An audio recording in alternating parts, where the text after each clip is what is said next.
It seems we've reached that point of the NFL season where we wake up early Sunday morning and some NFL teams are always playing a game overseas. Whether it's London, Dublin, Munich, Frankfurt, even Brazil in week 1, we can see that the NFL has one main goal: to expand worldwide. So let's imagine a not so distant future where Roger Goodell does expand the NFL into Europe, creating 4 new teams to piece together the NFL Europe division. Starting in the United Kingdom, but more specifically in the capital city of England, will be the London Lancers. Named after horseback soldiers during the medieval times and tying into the royalty theme of London, the Lancers will play in the 3rd most populous European city with a greater metro population of 9.8 million people. They will play at Wembley Stadium with a capacity of 90,000, home of England's national football team, with star players such as Harry Kane and Jude Bellingham. London has been the most frequent destination for the NFL dating back to 2007, and now that they have an NFL team, they won't have to watch the damn Jaguars play there essentially every year, who has played in the city 13 times and counting. A quick look at the Lancers uniform and field. Here's their home jersey. You can see I used the St. Louis Battlehawks logo of the XFL to kind of give them that sword and wing look on their helmet. Their away jersey is simple with blue pants. They have their royalty alternate with a white helmet and white pants, and then this uniform is pretty cool. It's called Beef Eaters. If you guys know who the Queen's Guards are, those dudes with the red coats and the furry black hats. But jumping to the left across the Irish Sea, we leave the United Kingdom into the Republic of Ireland, home of the Dublin Lynx. Ireland is famously world known for the prestigious golf courses with beautiful backdrops and challenging rocky terrain. Hence the name for this team, a play on words, as Lynx is also known as a word meaning golf course on the sandy coastlands. They will play in Aviva Stadium with a capacity of 51,700 people within the capital city of the Republic of Dublin, homing a population of nearly 1.3 million. We have seen the support from Dublin with American football grow as college football starts their season there, but the NFL just recently jumped on the train with the first Dublin game just last week. A look at their uniform and field. I went for a leopard print in the end zones and on the shoulder pads. Their home is green with a white helmet. Their away is just the opposite. They have the green Lynx alternate with the green helmet, a heritage edition which has the Ireland flag colors, and then a dark Lynx blackout. Now into mainland Europe to the beautiful country of Spain with the Los Lobos Rojos de España, or in a more American way, the España Red Wolves. I've seen the backlash of having a Spanish-speaking performer at the Super Bowl, so just imagine how bad it would be if we get a Spanish NFL team name. I had to whitewash them in some way. But the Red Wolves, named after the Iberian wolf, and I guess the color of their flag, will play in the centralized capital city of Madrid with a population of 6.8 million people. They will play in the Santiago Bernabeu Stadium, or more commonly referred to as just the Bernabeu, which can fit 84,000 people. It's an iconic venue which is currently home to Real Madrid, the second best team I'd say in the La Liga behind FC Barcelona, with star players such as Kylian Mbappe and Vinicius Jr. Now, Spain has never hosted an NFL game before, but Madrid is scheduled to have one this November featuring the Miami Dolphins and Washington Commanders. But even without prior experience, I imagine this city would be a great candidate for more recurring international games. Here's a look at the uniforms and field for the Red Wolves. Yes, I know they look exactly like Arizona State, but I guess that was kind of the look I was going for. Their home has yellow on yellow pants with this burgundy maroon red uniform. The away is just the same with white. Then you have this Todo Rojo, which is all red helmet as well. Then you have the Lobos Amarillos, which is yellow, and then you have a whiteout with a chrome red helmet. And finally, for the team I will be controlling today, will be in Deutschland, and that's because my German ancestry. This is the Deutschland Dragons, named after German folklore, the mythical beast of good and evil. They will continue the trend as all 4 teams will play in the nation's capital. In this instance, it's the capital city of Berlin, with a population of nearly 4 million people. They will play at Olympia Stadion in Berlin with a capacity of 74,475 people, which is the current home of Hertha BSC, a team in the second tier of the football pyramid in the Bundesliga. It's weird how essentially a minor league team in our eyes can fill out a stadium at this level. Now, the NFL has seen great success from Germany in only a couple of years, as Berlin will be the 3rd city within the country to host an NFL game, alongside Munich and Frankfurt. So it seemed that it was the obvious choice that the NFL should expand to this beautiful country if their eyes were on Europe. And then for the Dragons, their field and stadium, really like their field and end zone is really nice, probably the one I went most out on. But their home jersey is black with a white face mask, like this look. The away jersey with white and black pants. Then you have the Rote Drachen, which is the red jersey. Then you have the Weiss Drachen, which is an all white, and I guess that's all they have. Yeah, pretty cool. So here's a look at what the division will look like on the map of Europe. Now, obviously speaking, the size of Europe makes the distance for this division more fitting than even some in the current NFL, compared to the likings of maybe like the AFC West, or even the NFC East being from New York to Texas. The total combined travel distance is 2,011, so the division is probable, but where the issue comes in is when they play outside the division and have to travel across the Atlantic Ocean back to the States. The jet lag would be awful for players, and not to sound like Greta Thunberg, but bad for the climate as well. And how about getting tickets for the fans. Well, fortunately back home we don't have to worry about that because today's video sponsor SeatGeek has got our back. SeatGeek is the #1 rated ticketing app with over 35 million downloads, helping buyers get tickets to NFL, NBA, MLB, all of the sports, even concerts and festivals with over 70,000 listed events that you can attend. What I really like about SeatGeek is how user-friendly this app is. Up here at the top, I can put my location and all the nearby events will show. And when I find my event, all the tickets are rated on a scale 1 through 10, so I can see if I'm getting a good deal or not, and that is displayed through all these green dots on the venue. Plus, every ticket is backed by their buyer's guarantee, and the prices shown have included fees, so you know what you're paying for. Even for my concert fans, you can link your streaming platforms to track when your favorite artists are hosting an event. That's pretty cool. So to make sure you don't miss any good events this season, use my code DeansWorld10 for 10% off your next set of tickets on SeatGeek. Make sure you click the link in the description or the pinned comment to have the code automatically applied when you download the app. And again, that's 10% off your next set of tickets using code DeansWorld10. Big thanks to SeatGeek for sponsoring today's video, and now let's begin the franchise. So now in the franchise, here is the official NFL Europe division, or otherwise the NFC South. Yeah, we've reached a problem. It's time for today's segment of me asking Madden to implement a feature if somebody's watching from the EA team. Why are expansion teams not a possibility? Because of that, I'm not able to add more teams. I have to replace the ones that are currently in the league, and I think the NFC South is probably the worst division of football right now. Let's just be honest. So I replaced all 4 of those teams, and now we have the official NFL Europe division in place for the NFC South. That also means the easiest way to fill these rosters is to do a fantasy draft. That's exactly what we'll do, as we'll draft with the Dragons. Ooh, okay. We actually got a really early pick, the 10th overall pick. The Lancers are right behind us at 11. The Red Wolves at 12, so 3 of the Europe teams,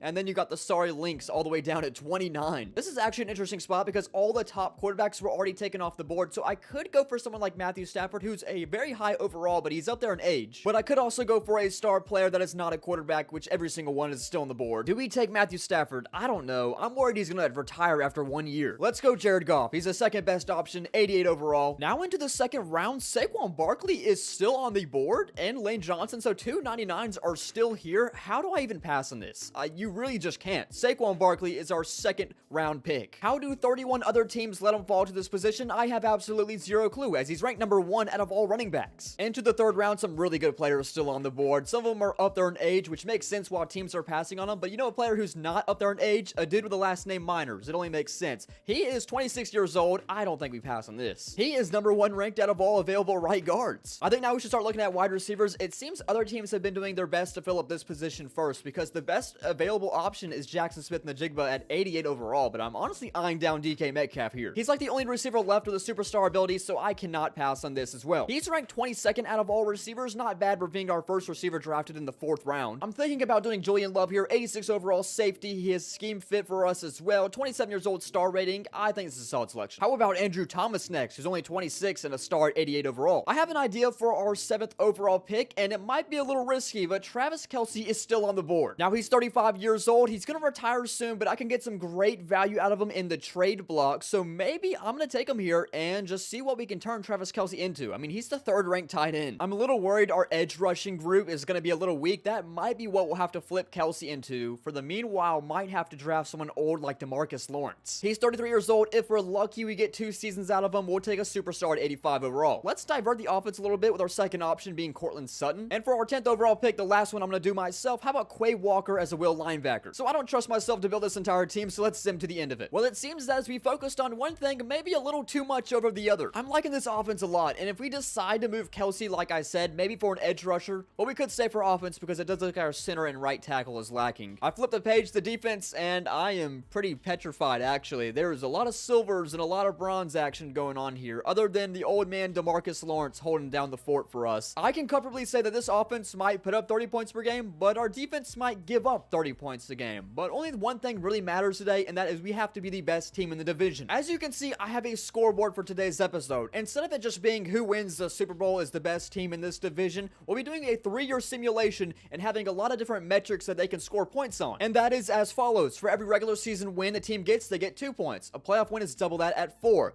Then we have a stat leader. That is the leader of any category such as rushing, passing, receiving, most sacks, most interceptions. That'll give you 8 points per each. You also have award winner, so this could be like MVP, Coach of the Year, Rookie of the Year. That will also give you 8 points. Winning the division will be really important because that will give a team 10 points. And of course, the most valuable one is winning the Super Bowl, which would give a team 15 points. So those 6 metrics will determine which team in this division is the best, and it's our job as the Dragons happens to be exactly that. But I want to take a look at our competition. Let's start with the Lancers. The Lancers' best player is Elaine Johnson, so they decided to go with the old head. He was on the draft board for like 8 rounds, by the way, but he's a 99 overall. That's a good selection. They have Patrick Surtain on defense. Matthew Stafford is the quarterback, right? Remember, they were the team that drafted 1 pick after us, and I decided to pass on him because I thought he would retire after 1 year. They got Jalen Carter on defense. Okay, that's solid. They decided to go with Jackson Smith-Njigba, Kyron Williams, Khalil Mack, Cooper Kupp, Tremaine Edmonds, Nick Chubb. Okay, you know, I'm kind of liking this team. I think the only thing that could lead to their downfall is probably age. 37, 36, 35, 34, 33. Yeah, at any moment, these players could retire from Madden franchise, and I knew that could have been a risk, so I didn't take it. How about down to the Dublin Lynx? They have Fred Warner on defense and Kyle Hamilton and Devon Witherspoon, so it looks like they're the complete opposite of us. They focused on defense in the draft. Kobe Turner as well. Jerry Jeudy is their best offensive player, so that definitely is a complete flip swap than us.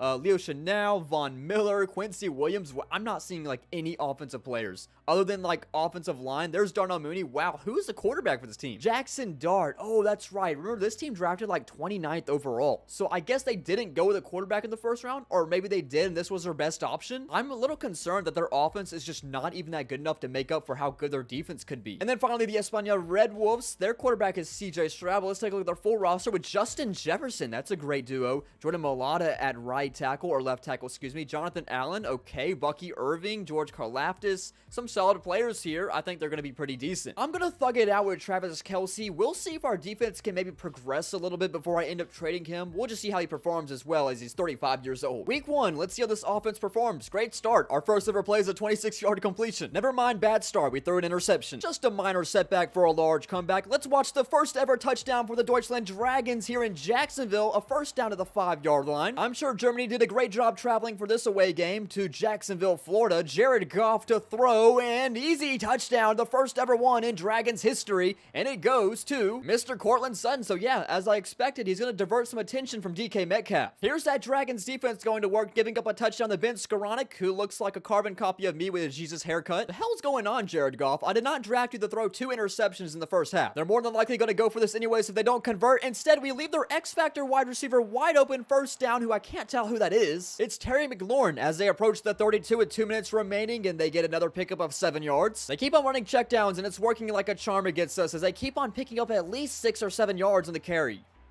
3rd down and inches. We let somebody wide open, blown coverage, and we give up a touchdown. And that's what I was worrying about with this defense. 1 timeout remaining with 70 seconds. There's DK Metcalf, who gains 9. No timeouts remaining as it's 2nd and 10. And open is Kelce. We're going to keep this old man as he's inside the 5-yard line, tackled at the 2. All of a sudden, we can win this game in regulation. Jared Goff to Saquon Barkley. No. And we got to spike the football. Like now. Get up and spike it. We might be able to run one more offensive play. I don't know how risky we're going to be. Well, that's pretty unfortunate. I wish Saquon Barkley was able to find the end zone, but there was just not an opening for him, and looks like we'll go to overtime, tied at 17. We started with a football and went 3 and out. Great. So did Jacksonville, so sudden death. So once again, all it takes is a field goal. Jared Goff from the 19-yard line, and he's intercepted. He's intercepted for the 3rd time today, and even worse, it might be a pick 6. Jared Goff. Really? Really, that is not the offense I thought I drafted today. With 3 interceptions and we start the season 0-1. Yeah, that's just not ideal. I mean, 300 yards through the air is not bad, but we cannot be throwing 2 more interceptions than touchdowns. Yeah, I don't know. Travis Kelce might be pretty valuable for the offense at the moment with 6 catches for 81 yards. On the bright side, as we got to the main menu, our defense has already gotten better. They started at 81. We're up to an 83. I guess we'll be able to rely on progression, but edge rushers will still be a problem, especially when DeMarcus Lawrence retires. So you can see Dublin was the only team to come out of the win in the Europe division, which this is what the scoreboard looks like. Incredible difference. Well, it's good to see our offense come alive in week 2, but our defense fell asleep as expected. Tied the game up at 28, and Barkley is met behind the line of scrimmage, and it's going to stay at 28-26. That meant we had to rely on a defensive stop, and you sure know for hell we weren't going to get that. That means this team drops to 0-2. Surely this team is better than their record reflects. Honestly, it makes sense why we lost. We had to play against Josh Allen. I can't blame him there. We get our first home game against a division opponent in the Dublin Lynx. Lynx, so we're heading to Berlin. Remember when I said this team's the complete opposite of us? Yeah, look at their offensive rating. I figured I'd jump in and just play the moment for some of these games, especially when they're division opponents like this, and DK Metcalf right on the money, perfect placement, and it's a first down to the 40. Kelsey breaks free. Kelsey breaks free. Second and 22 turned to first and 10. Even worse news, Quinn Miners, our best offensive line, just went down for an injury. Oh, great. I'm gonna hope that's nothing serious, because if you want to run the football effectively, we're gonna need him, and Saquon Barkley is still running the football effectively. This has been a pretty good drive. It's been a pretty long one. It's a pretty tough defense I'm going against right now, and I can't bounce to the outside, and unfortunately, that good drive stalls to 3. Up through the uprights, it's 3-0. The moment drops us back in offense, which makes sense because their offensive rating is 79. Let's go back to Kelsey. Let's go back to Kelsey for close to a first down. Oh, we gotta go for this. The game kicked me out of the moment because they wanted me to kick a field goal. Not gonna happen. I mean, we have Saquon Barkley in the backfield. Would you seriously not take this gamble? Look at that. Right up the middle. Our first touchdown ever in Deutschland. It goes to Saquon Barkley. This is just showing you how bad Dublin's offense is, because I keep on getting the football in really good field position. Here's X Factor Saquon Barkley, who just gets another touchdown. Another easy rushing touchdown. We're up 17-3. No. Don't be anything long term. Well, he's at least out for this game. Hopefully not for next week. Kelsey gonna be in the end zone for his first time as a Dragon. They'll both do headstands, okay? Yeah, this was an absolutely disgusting blowout over the Dublin Lynx, who are 2-0. I can definitely tell you we are better than a 1-2 team right now. All I can hope for is hopefully Quinn Miners and Saquon Barkley's injury are not long term. What a day for Barkley. 175 yards for 3 touchdowns. Kelsey's still consistently putting up great numbers as well. We got a huge break with Saquon Barkley and Quinn Miners. They're not on the injury report. They'll be back next week. So now that we got a little bit of momentum, let's simulate up the mid-season and see how the Dragons are performing. Okay, that's pretty solid. We're 4-3. I cannot complain about that at all. Our division is being competitive. Somehow, Dublin is number 1 right now, the team we blew out of the water. You can see this is what the scoreboard looks like. We have 3 teams with 4 wins equals 8 points. Nothing new for Saquon Barkley. 670 yards and 7 touchdowns. DK Metcalf has the 4th most receiving yards on the team so far. Kind of surprising. Kelsey has more. Zacchaeus has more. Cortland Sutton is our number 1 option right now, for being for real. Let's jump up to week 10 as we have a very important divisional throwdown against the London Lancers. You can see we are tied with the division lead for them, as the Red Wolves are kind of letting it slip away. Let's see if we can bring this to a 2-score lead as we're debuting the Rote Drachen uniform. Saquon Barkley loses a couple. Makes it 2nd and 12 to Kelsey, who will be free for a first down and tackled at the 1. I would prefer the 7 points here. Jared Goff wants them 2, and Travis Kelsey gets his number called once again to make it 10-0. London does go down the field in like 2 plays and scores a Nick Chubb rushing touchdown. Maybe Saquon Barkley will be able to do the same. Here's the handoff, and this time he's in the end zone. About time he's efficient from the goal line. Looking for our 3rd touchdown of the game here in the 4th quarter as Saquon Barkley gets his number called, and he breaks the tackle for the end zone for his 2nd time today. Absolutely bodied whoever this was on X Factor on defense. Don't tell me that was Patrick Surtain, was it? It was number 2. Oh my goodness, he just got embarrassed. We were able to close this game out 24-17. A huge divisional win brings us up to 7-3. And after beating Dublin for the 2nd time, we're up to 8-3. I'm feeling confident we can sim to the end of the season. Let's hope we can win the division. Did that just happen? Did we just miss the playoffs? We're 9-8. How do we finish our last 5 games 1-5? We missed the playoffs and went 9-8. It all started right here. This is when I simulated. We were 8-3 against the Lynx, then we beat the Niners, so we were 9-3, 9-4.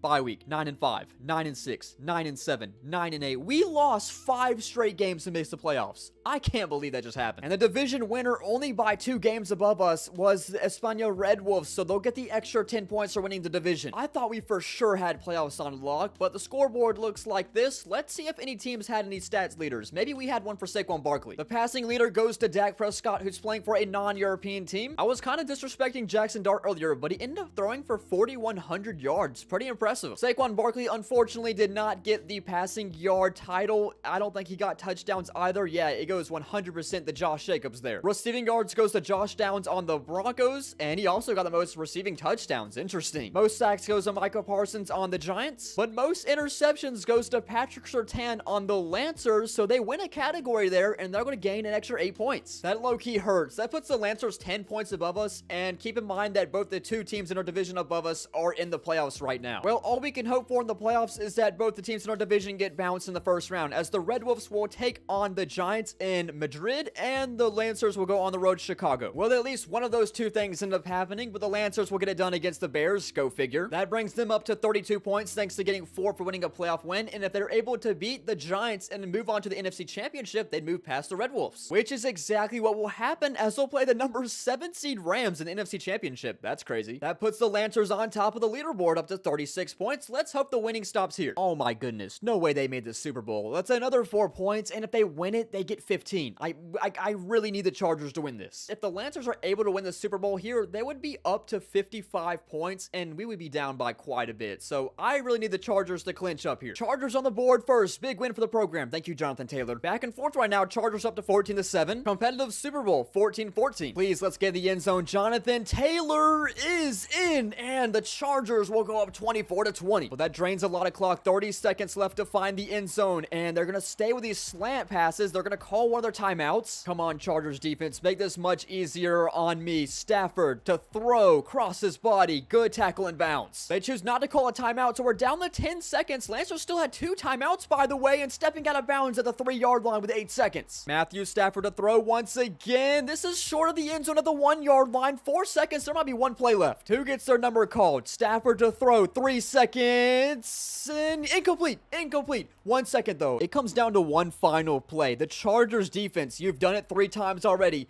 Please do it once more to make it easier for the NFL Europe division to have a chance today, including me.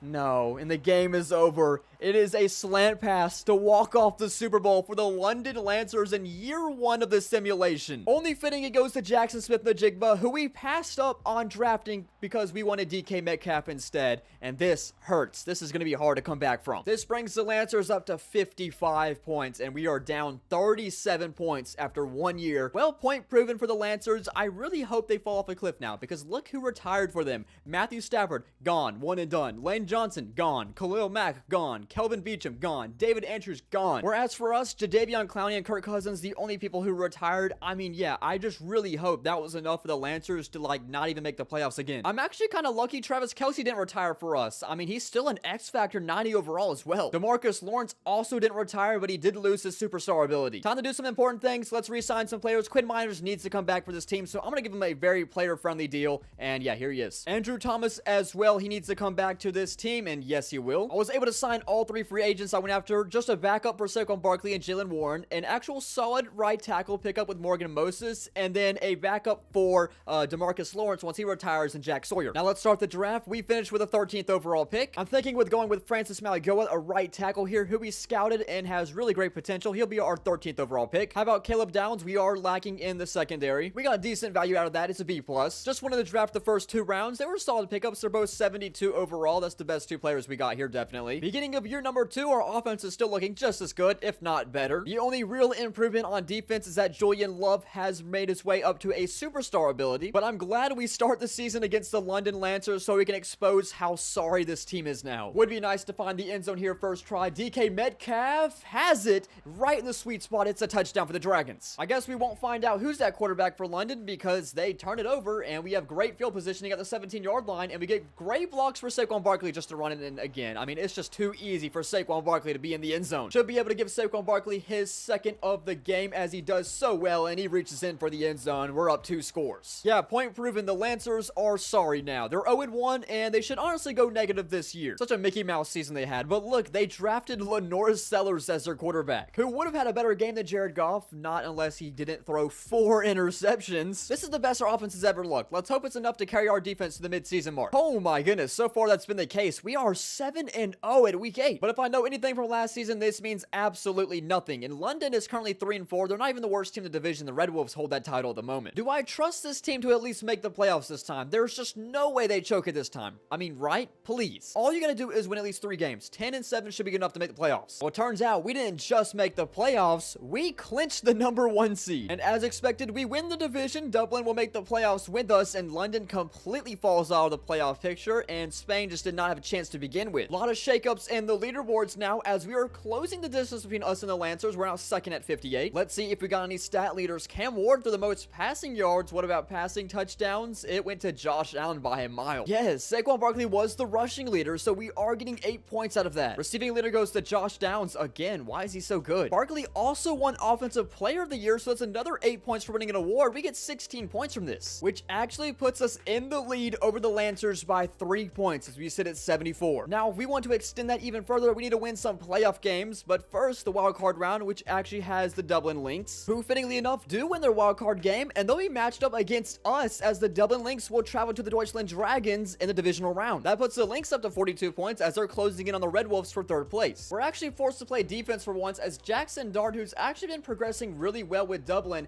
has the football, and he's going to stay out in the flat and will fumble. It's a fumble. We'll force a fumble with a big hit, and it's first down for the Dragons. Absolutely just pop the hell out of Darnell Mooney, I believe, and we'll take the football. Offense wasn't able to do anything, however, so I am back on defense once again, airing it up down the sideline. We can make a play on this football. Another turnover by the Dublin Lynx, and we might have a return now for an interception as we will take this one and field it to the 38. It's Julian Love who gets the interception. Matter of fact, he might have caused the fumble as well. Finally get to see our offense involved as we'll get close to the 5-yard line. Should be able to get a Saquon Barkley rushing touchdown here. There's an opening, and Barkley is in the end zone for the first points here in the divisional round. Dublin's going to try to put points on the board before halftime, and they'll be successful. We have the chance to extend our lead to multiple scores. That's if we find the end zone here on 3rd down and goal from the 6-yard line. Was looking at Barkley for a second, but Travis Kelce has been an absolute dominant piece of this offense, and he still remains good even at 37 years old. Dublin was able to find the board with a touchdown. They also went for 2, so it's a field goal difference, so we need to find the end zone one more time. We've been pretty effective so far in this range,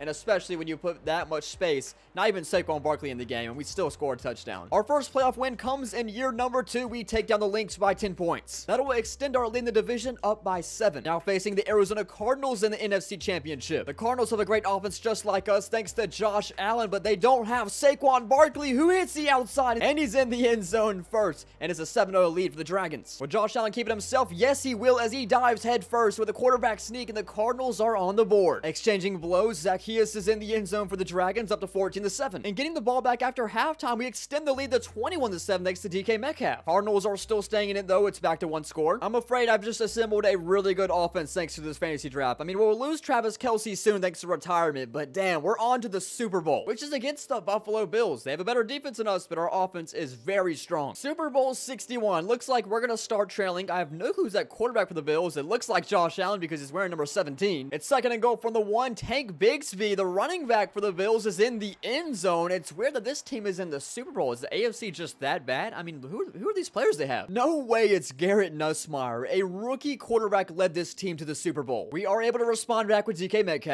Let's jump late in the 4th where it comes down to Garrett Nussmeier for a game tying or winning drive as the Buffalo Bills are down by 3. A handoff is going to grant them a first down and a great tackle, which might have just saved a touchdown because there was so much green grass. Now to the 34, another pass completion around midfield. Garrett Nussmeier is starting to cook up this defense. 3rd down and 12. They get all the yards back with a first down. They've drained a lot of clock. There's down to 90 seconds, and that was nearly intercepted, but a catch to the 20. That was a gamble that did not work out. All of a sudden, the Bills play their cards right. They can actually take the lead on us and not leave that much time as Garrett Nussmeier, the rookie quarterback, has a wide open running lane and slides to the 6. Okay, this isn't good. I don't know if we'll be back on this big stage. A 15-2 season might end here in the Super Bowl as the Bills are in the end zone. They'll take the lead 24-21, not counting the extra point, and we have 54 seconds and 3 timeouts. Can Jared Goff be the hero with 50 seconds remaining? We stay short. We pick up a first down. Only 18 seconds to go. We need to look to the end zone possibly. There it is right there. It's a catch at the 3-yard line, but we have to get up and spike it. Get up and spike it and run a play or two. For the 2nd straight year, the Super Bowl will come down to one final play alongside the goal line. It's 2nd and goal with 3 seconds. Goff to Kelce. No! And that's it. Travis Kelce gets tackled way short, and the Bills will win their first ever Super Bowl and preventing us from gaining 10 extra points, which will keep the other teams in the division alive. What's really unfortunate is that that's probably Travis Kelce's final ever snap. I imagine he's going to retire after this. Can't believe we just lost to a rookie quarterback in the Super Bowl, but at least we have the lead, but there's more work to be done. And as expected, the final ever play of Travis Kelsey's career was the pass he caught in the flat 5 yards short in the Super Bowl, but also him, Jimmy Ward, and EJ Speed retiring, so those are some key additions gone. This team still has progressed very well even without Kelsey. Do I expect 15 wins this time? Probably not. DeMarcus Lawrence is still yet to retire. He's 35 years old playing edge rusher. We have some important free agents to sign. Barkley has to come back. If you're wondering why I have so much cap space, I'm not playing salary cap off. It's because when you do a fantasy draft, you don't sign anybody to a contract, so you basically have hundreds of millions of dollars to spend, which means I can just give Saquon Barkley a very friendly offer. It's kind of cheap, but that's how all fantasy drafts work. And then Cortland Sutton as well needs to come back. The draft, we were able to land a good center replacement and a solid cornerback. And time to begin our third of 5 seasons, week 1 against the Red Wolves, a team we haven't seen too much. Not much scoring in this game, but Stroud looking to hit the end zone for the first time for the Red Wolves this game, and he does exactly that, putting them in front over the Dragons. And now going for 2 to make it 14-7, where Stroud drops back to pass, and he might run this one in. No, he still throws, and Jefferson's open, and it's a 7-point game. Different story this season already, starting 0-1 down by the Red Wolves 17-7. Not looking too good. We had our bye in week 6 and are 1-5, and we have an 85 overall, by the way. If we want a chance to miraculously get back in the season, we have to take down the Lancers and Red Wolves in back-to-back weeks. Maybe we were the one-and-done team, not the Lancers. The Lancers are 4-2. They found the way to develop Lenore Sellers to be their star quarterback after Stafford retired. London will go up 17-3 over us. I don't know what happened to our offense this year. I just don't understand how you go from being 15-2 in one season to next starting your season 1-6, scoring 3 points a game. I don't really know who to point fingers at. Jared Goff, I mean, he's only thrown for 115 yards, no touchdowns. I appreciate the comeback Dragons finishing the year 7-10. Red Wolves kind of choked away the division, finishing 8-9. I know that story. Then the Dublin Lynx made the playoffs at 10-7, and the Lancers, I guess they just needed a retool year because they're back in front in the division 12-5. So the first team to break the 100-point threshold today is the Lancers. I guess I gotta stop making fun of them. No leaders in passing from Europe, but Baker Mayfield and Garrett Nussmeier are the top 2. Saquon Barkley was 30 yards off from getting the rushing title, which I thought this was a down year for him. He still played really well. Wan'Dale Robinson gets the receiving crown. Myles Garrett gets the most sacks, and Carlton Davis gets the most interceptions. Kellen Moore for the Lancers gets Coach of the Year, so they get to add another 8 points for winning a category. They extend their lead even further over us to 113. They also somehow finished with the number 1 seed. They get the bye, as the Lynx will have to travel to Minnesota to play the Vikings. But thankfully, neither of the Europe teams ended up winning a playoff game, so the scoreboard will stay where it's at. Ended up being the New York Giants winning the Super Bowl over the Bills. And with 2 years left to go, it's becoming a battle between us and the Lancers. The Red Wolves and Lynx are kind of far behind, but one good season could change everything. I want to look back at the division teams because they are progressing very well, just like we are. And Sertan is still a 99 in his 7th year.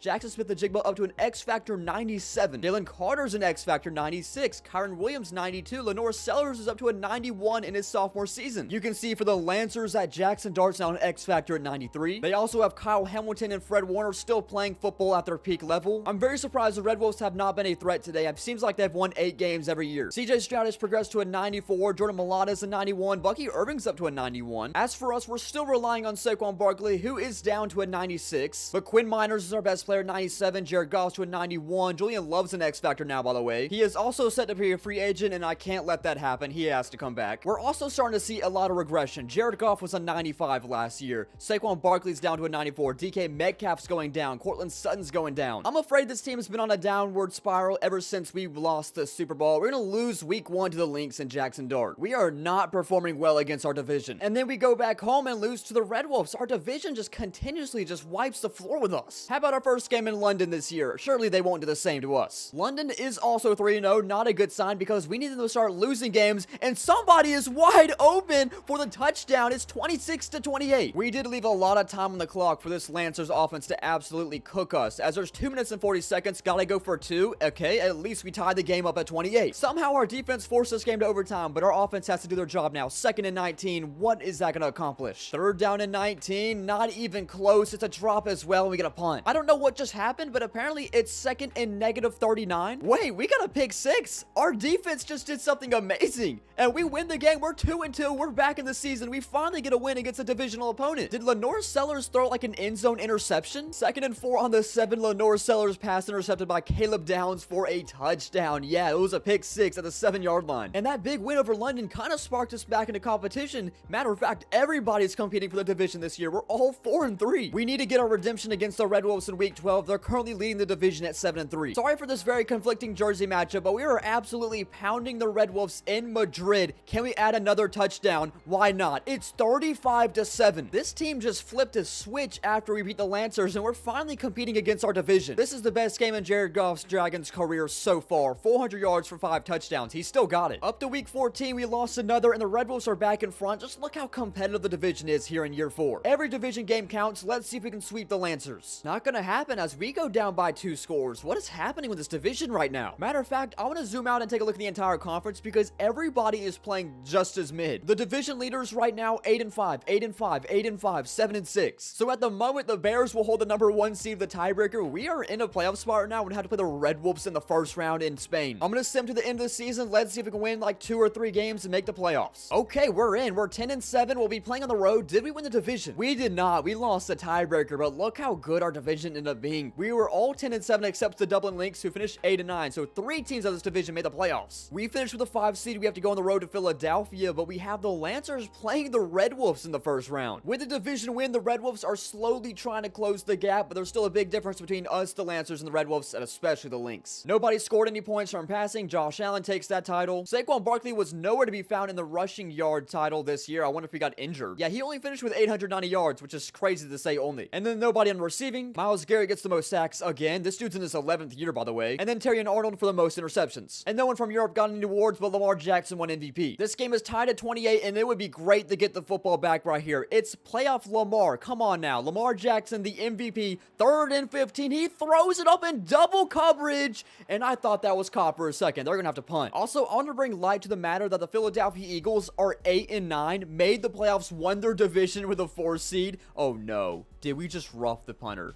Did we just rough the punter? There was one thing you could not do, and that was extend the drive for the Eagles. And now Lamar Jackson has a chance to win this game with a field goal kick. Need our defense to bail us out here. Lamar Jackson just gonna toss one up, and this one is intercepted. Okay, we get it right back. It's an arm punt. We have the 8-yard line, but we'll take it. Come on, Dragons. Let's see what we got. Barkley is free for a first down to the 20. Hurry up offense as we approach Eagles territory. Jared Goff needs to get rid of the football, and he goes down for a sack. I'm surprised he didn't fumble it at least. It's 2nd and 17. We're still not calling any timeouts. Goff is intercepted. No. And here's a return for the Eagles. There's a blocker in front, and the Eagles are in field goal range. Towards the outside. Let them score a touchdown. Let them score a touchdown. 1st and goal from the 3. We need them in the end zone. 2nd and goal from the 8. Let them in. Let them in. No.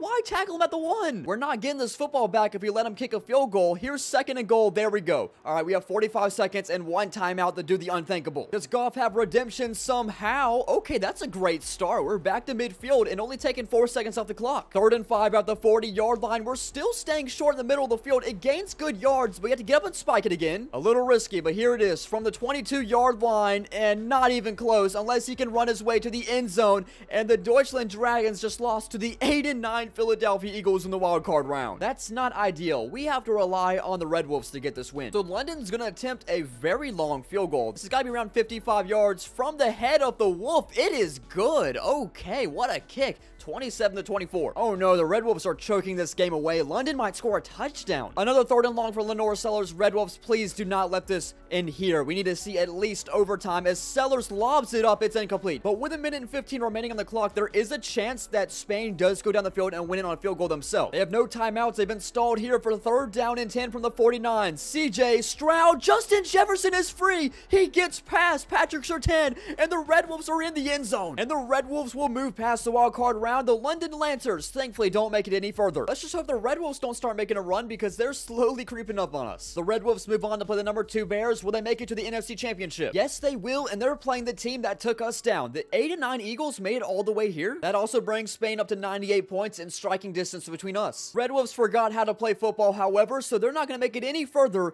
and we'll move on to the 5th and final season. The Browns end up winning the Super Bowl, only in Madden. And on to the final season, the 2029 season. I was a little worried that Jared Goff was going to retire because he's been regressing, but it looks like he'll play the final year for us. Just a quick reminder at the scoreboard, I think the Lynx are out of competition. I mean, there's still a chance they could go 15-2 win the Super Bowl. The final season with a 91 offense and an 83 defense. It's important we win every division game possible. This is week 2 against the Lancers. We're already down a touchdown. Not ideal. If there's one team I really don't want to lose to, it's the team that's in front of us in the leaderboard. As I simulate to the mid-season mark, we're 3-3, and the Red Wolves have completely taken them out of the competition, yet they'll win a game at 0-6. Here's a rematch against the Lancers, which thankfully they're 3-5 at the moment. We also cannot kick a field goal from this distance, so we're going for it. We need 15 yards. This is a crazy call. We also have 3 timeouts, so you know what? We'll just see. 4th down and 15. Game on the line here, and Jared Goff stays in the flat, and Barkley outrunning for a first down. Insane. To the 19-yard line. Now we have a chance of winning this game if Jared Goff plays his cards right. Barkley definitely playing his right to the 11. 3rd down and 2. Let's not get sacked here, Jared Goff. Oh, no. We might have to kick a field goal. I was really hoping we could just keep London out of this game, but instead we might have just forced overtime. Last time we played overtime with this team, Lenore Sellers threw a pick 6. We might need that again because it's 3rd down and 12 and off the fingertips of DK Metcalf. Unless Lenore Sellers makes another crucial mistake like that. Oh, goodness. I mean, they still can just kick a field goal. Yeah, just kick the field goal and win. I don't know why London's trying to rub it in my face. And here's the game-winning kick, 20-17. London is back in the race. Let's sim to the playoffs. Let's hope we make it. We'll just see what happens. Okay, we're in. We're 11-6. We made the playoffs. We're playing the Eagles again, who are even worse. How are they winning the division at 7-10? Whoa, look at our division. So both us and London finished 11-6. Dublin wins the division. Okay, Dublin might have a chance. They clinched the number 1 seed. I'm more concerned about this. What has happened to the NFC East? Here's the scoreboard after the conclusion of the 5th regular season. It got tight. I mean, look, the Lynx, who had a really good year finishing 14-3, won the division, so they still have a tiny chance to finish at the top of the leaderboard. The Red Wolves are eliminated. They're done at 110 points. We do have to check stats first, and wow, okay, the Lynx will gain 8 points because Jackson Dart was the passing leader in the NFL. Rushing leader ended up being Ashton Genty. Receiving was Zay Flowers. Micah Parsons with the most sacks. Xavier McKinney with the most picks. And Jackson Dart won MVP, so the Lynx get another 8 points on top of that. And they won Coach of the Year. Raheem Morris won Coach of the Year. Oh my goodness, I think they just jumped us. It just keeps getting worse for me because Trey Donaldson won Offensive Rookie of the Year for the Lancers. That's 8 points. Yeah, what is happening? We fall to 3rd place. The Lynx jumped up to 140. They scored 24 points based off stat leaders. So as expected, the Lynx get the first round bye. We are rematched against the Eagles, and the Lancers will take on the Lions. I'm surprised with how down the wire this has become, but we're up 10-0 against the Eagles. We make it 13-0. Yeah, this was a huge wild card win. We'll gain 4 points. Let's hope the Lancers get bounced in the first round. They do. The Lancers lose to the Lions, so they are capped at 163 points. So it is possible for us or the Lynx to score a total of 23 more points. That's if we win every game up to the Super Bowl.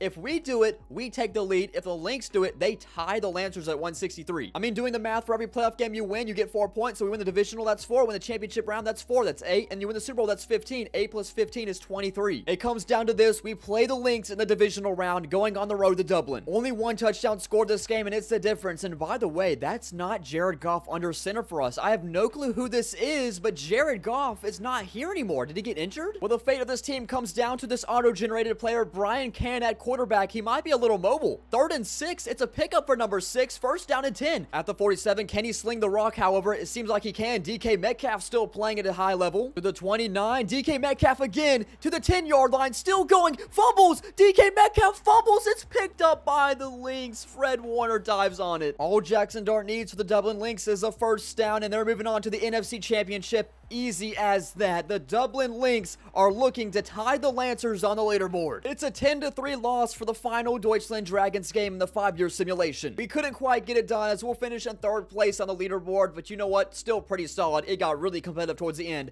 The Lynx looking to make the final push. The Lynx are on to the NFC Championship. They're playing the 6-11 Lions. Hold up a second. There was a worse team than the Eagles? What happened to the NFC North? This is worse than the NFC East. Lions won the division at 6-11? There is no way the Lynx lose to this. They should be in the Super Bowl. NFC Championship blowout as expected. The Lynx onto the Super Bowl against the Chargers. And that means they're only down by 15 points. How much points does a Super Bowl win give you? 15. Dublin's looking to get the scoring going in Super Bowl 64. They can't get the first down. They got to kick a field goal. This isn't the first time we've seen Jalen Hurts and the Chargers in the Super Bowl today, as going backwards for a loss of 4 yards. The Lynx built their team off of defense 5 years ago in the fantasy draft. They need to rely on it here. 2nd and goal, and they couldn't do that. The Chargers get the first touchdown in Super Bowl 64. Not good for the Lynx. The Lancers are smiling ear to ear right now as they go down 16-3. X-Factor Jackson Dart needs to put a touchdown on the board, but that's going to be tough on 3rd down and 18. He wants a long shot. He gets good protection. He's going to run out of it now, only gaining 6, and I guess they can kick a field goal. They'll still be down 11 points. They need to get some defensive stops. Final shot for the Lynx if they want to take down the Lancers. 4th and 5, and out of bounds, incomplete. The Chargers take over. It ends 17-6. The Lancers are celebrating just as much as the Chargers right now because they will stay on top in the finalized score on the leaderboard, which will end with Lancers at 163, the Lynx at 148, us the Dragons at 142, the Red Wolves way out of it at 110. And as a recap, here is how the 4 divisions ended up. As the Red Wolves had 110 points. Now, I can't guarantee you that there's not going to be any mistakes. I could have made a few, but the combined record ended up being 43 and 46. I have a graph showing how much games they won, including playoffs from 2025 to 2029. You can see Red Wolves were the only team to not have any award or stat winners, but they did come up with 2 division titles and 2 playoff wins, and then their top 3 players throughout the 5 years, I'd say with Justin Jefferson, CJ Stroud, and Bucky Irving. Moving up to the Deutschland Dragons, which I controlled at the 3rd place spot at 142 points, we did pretty good. We finished 52 and 36, 3 playoff wins, 1 award winner, 1 stat winner, and we won 1 division title. And you can see the graph is kind of funny looking because we had that one really good season, and then 2027 happened, and then everything just broke loose from there. But I'd say our top 3 players of this simulation were Saquon Barkley, Jared Goff, and Quinn Miners. The runner-up team today with 148 points was the Dublin Lynx. It's funny to see how they had that jump from 28 to 29, insane amount of wins, and that just jumped them up the leaderboards as they finished 53 and 37. They had 2 playoff wins, 2 award winners, 1 stat winner, and they also had a division title. And their 3 best players, weirdly enough, Jackson Dart, and then Fred Warner and Kyle Hamilton. But London started today strong, and they just held the lead essentially the entire time, finishing with 163 points and a combined record of 55 and 36. They had the most playoff wins with 4. They had 2 award winners, 1 stat winner, and it's cool to see that all 4 teams at least won a division title through 5 years. Very competitive division. They were also the only team today to win a Super Bowl, and their 3 best players, I would say, be Matthew Stafford because he won the Super Bowl. Patrick Surtain was consistently good,